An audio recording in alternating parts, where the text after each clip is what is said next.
आज आपको ले चलते हैं भाई विकलांगों के मुद्दे के बारे में। विकलांग अधिकार मंच बहुत पुराना मंच है और बहुत ही सराहनीय काम कर रहा है, जो कि लंबे समय से कार्य कर रहा है। बहुत ही अच्छा मंच है और विकलांगों की बहुत सी समस्या है का आज तक भी समाधान नहीं हुआ है। इसी कड़ी में आपको ले चलते हैं विकलांग अधिकार मंच के राज्य महासचिव ऋषिकेश राजली से। जानते हैं क्या क्या मुद्दे और क्या क्या समस्या बनी हुई है। वीडियो को पूरी देखिए और चैनल को सब्सक्राइब करें। वीडियो को ज़्यादा से ज़्यादा शेयर करें।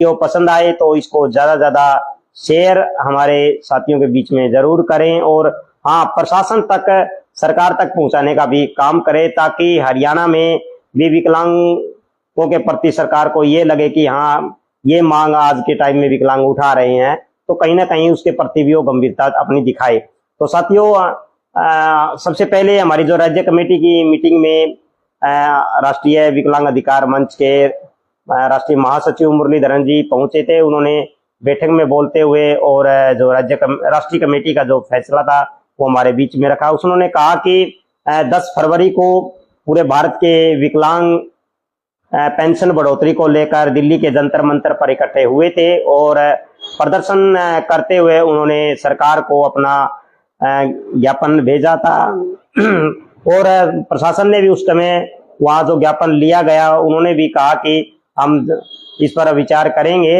क्योंकि एनपीआरडी ने उस दौरान बताया कि केंद्र सरकार के विकलांगों को केवल 300 रुपए देती है, बाकी जो पेंशन के रूप में जो मिलती है राज्य सरकारों द्वारा ही मिलती है। तो इसको 300 रुपए से बढ़ाकर इसको 5000 रुपए किया जाए।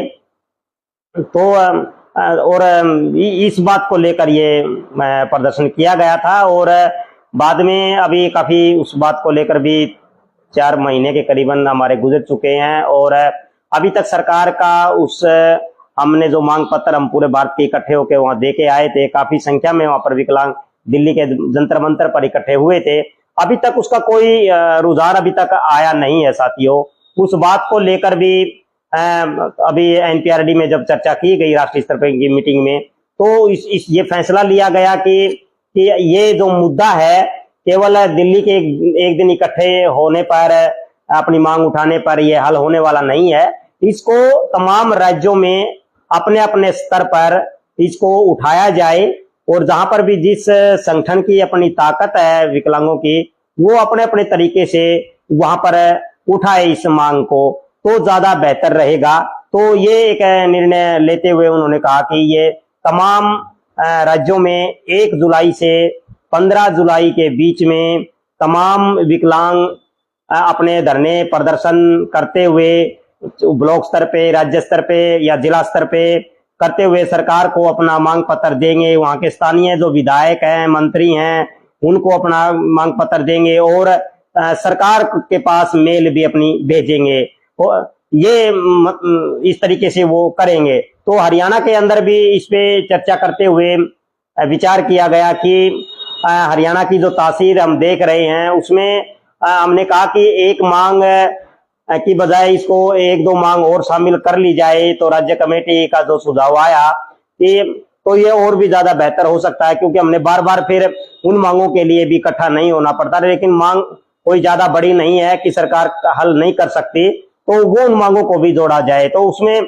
विकलांग अधिकार मंच का भी जो सुझाव शामिल था उसमें ये था कि जो बस पास की जो बात है साथियों, अभी पीछे से सरकार ने हरियाणा का जो बजट है लागू किया है, रखा है और उसमें अपना विकलांगों के लिए प्रावधान करते हुए उन्होंने 40% विकलांगता पर बस पास देने की बात कही है। लेकिन जैसे ही उन्होंने घोषणा की तो हमने काफी अच्छा लगा कि विकलांग अधिकार मंच की एक मांग पर सरकार ने अपनी सहमति जताई है और ये विकलांगों के लिए, पूरे हरियाणा के विकलांगों के लिए बहुत फायदा होगा कि 40% विकलांगता पर सरकार बस पास, फ्री बस पास यात्रा का प्रावधान करने जा रही है। लेकिन साथियों, इसका भी लंबा समय गुजर चुका है, अभी तक कोई प्रशासन की ओर से कोई नोटिफिकेशन डिपार्टमेंट को, रोडवेज को एक सरकार ने नहीं भेजा है।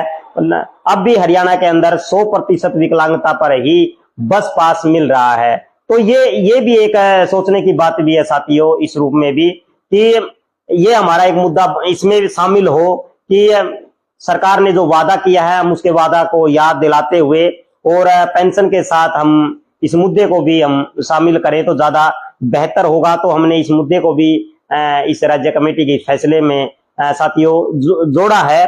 और दूसरा जो ये पेंशन बढ़ोतरी की जो बात हम कर रहे हैं, तो ठीक है, केंद्र सरकार से हम मांग कर रहे हैं कि 300 रुपए जो सरकार देती थी, काफी लंबे समय से देती आ रही है, उसको बढ़ाकर आज की महंगाई को ध्यान में रखते हुए, विकलांगों के हालात को ध्यान में रखते हुए आज के दौर पे केंद्र सरकार इसको 5,000 रुपए मतलब करे। और ये बिल्कुल जायज मुद्दा है। या तो सरकार रोजगार दे दे, रोजगार नहीं दे सकती तो कम से कम उनको पेंशन के तौर पे दिया जाए ताकि वो अपना पालन पोषण कर सके, वो किसी के ऊपर भार ना बने, वो अपना गुजारा छोटा मोटा खुद कर सके उस रूप में। तो ये बहुत अच्छी बात है। लेकिन हरियाणा के अंदर जो आर्थिक जो स्थिति है उसको देखते हुए हमने कहा कि ये 5,000 रुपए केंद्र सरकार करे और 5,000 रुपए हरियाणा सरकार करे, राज्य सरकार।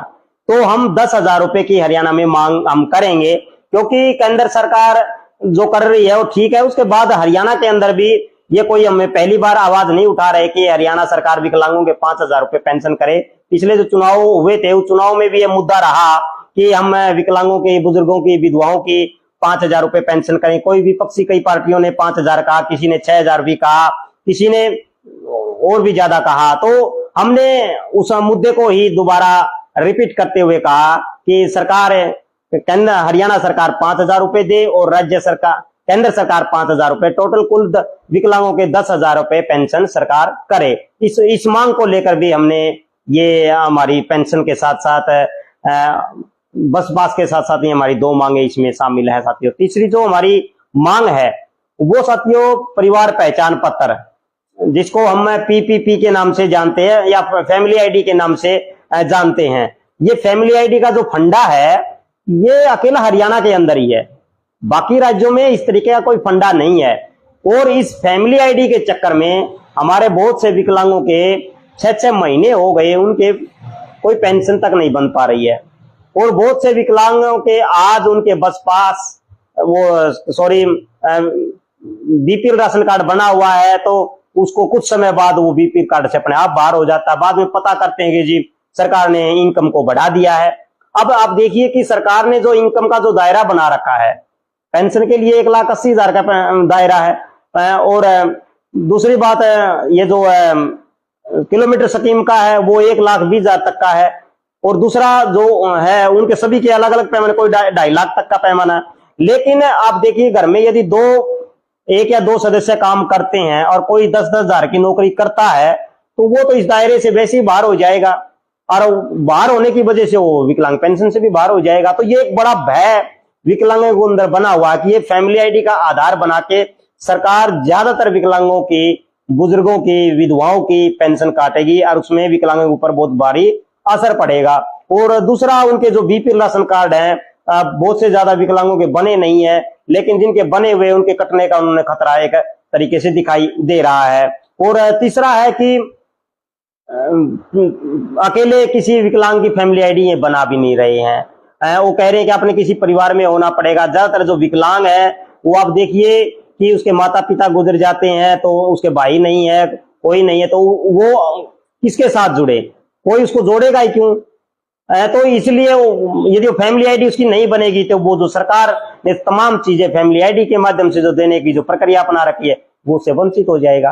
तो सरकार का जो तरीका है वो बहुत ही डिफिकल्ट है, बहुत ही कठिनाई भरा है। और तो इसका सरलीकरण ये है कि या तो इसको फैमिली आईडी को हटाया जाए, और दूसरी बात है या फिर इसकी जो इनकम का जो दायरा है वो 5 लाख से ऊपर किया जाए, ये बहुत ही कम है। और दूसरी चीजें साथियों, हम तो चाहते हैं कि ये फैमिली आईडी हरियाणा में बंद ही कर दी जाए, क्योंकि इससे सुविधा मिलने की बजाय सरकार पूरे संकट में वो डाल रही है। इससे विकलांग बहुत परेशान हो रहे हैं। सरकार कह रही है कि आप घर बैठे ही पेंशन बन जाएगी, तो 6-9 महीने हो जाते हैं विकलांगों के, पेंशन तक नहीं बनती है। बाद में पता करते हैं कि आपके उस कागज में कमी, आपके उस कागज में कमी है, तो काफी लंबे समय तक दफ्तरों के चक्कर काटते रहते हैं, वो कागज ही ठीक नहीं होते हैं। और फैमिली आईडी अभी वेरिफिकेशन की जो बात चल रही है उसमें कहीं कहीं तो जन्म पत्री के चक्कर में वो जन्म पत्री नहीं पाती, वो पढ़ नहीं रहा है तो जन्म पत्री नहीं है, तो उसकी उम्र की वेरिफिकेशन की बड़ी दिक्कतें आ रही है। तो कई तरह की जो दिक्कतें आ रही हैं उसकी वजह से विकलांग का जीवन बड़ा बाधित हो रहा है। तो हम चाहते हैं कि ये जो फैमिली आईडी का भी एक मुद्दा हमारा बने, और इसको भी इन 3 मुद्दों के साथ हम हरियाणा के अंदर 1 जुलाई से 15 जुलाई तक हम अपने धरने प्रदर्शन करेंगे। और जहां तक भी हमारा विकलांग अधिकार मंच का सर्कल है अलग अलग जिलों में, वो इस तरीके से करेगा और सरकार को अपना ज्ञापन भी देगा। और जितने भी मंत्री हैं अपने जिलों के अंदर, उन मंत्रियों को भी देंगे, वहां के विधायकों को भी देंगे और सरकार के पास मेल भी भेजेंगे।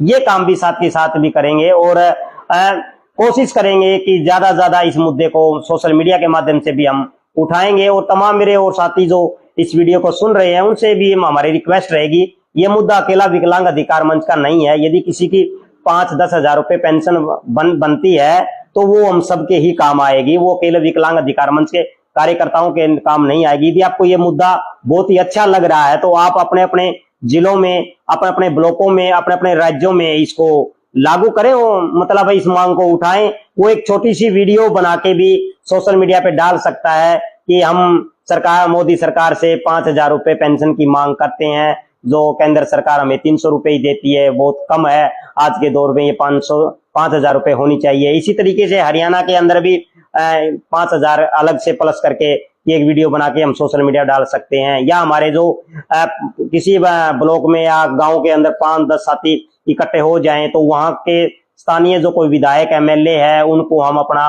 मांग पत्र दे सकते हैं और अखबार में भी बयानबाजी दे सकते हैं या सोशल मीडिया पे डाल सकते हैं।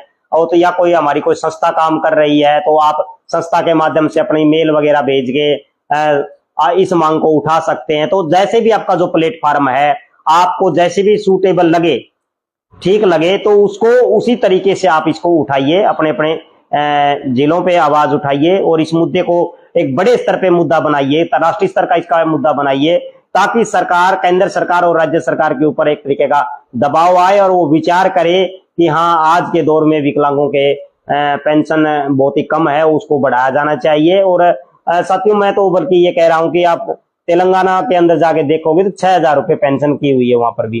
तो बाकी जो मोदी सरकार है, यदि हम कह सकते हैं कि बीजेपी जो सरकार है वहां पर क्यों नहीं हो सकती? यदि विकलांगों के प्रति इतना अच्छा सोचते हैं, ये कहते हैं कि हम विकलांगों के प्रति बहुत चिंतित हैं, तो इन राज्यों में क्यों नहीं है? गुजरात में आप देखिए कि बहुत ही सबसे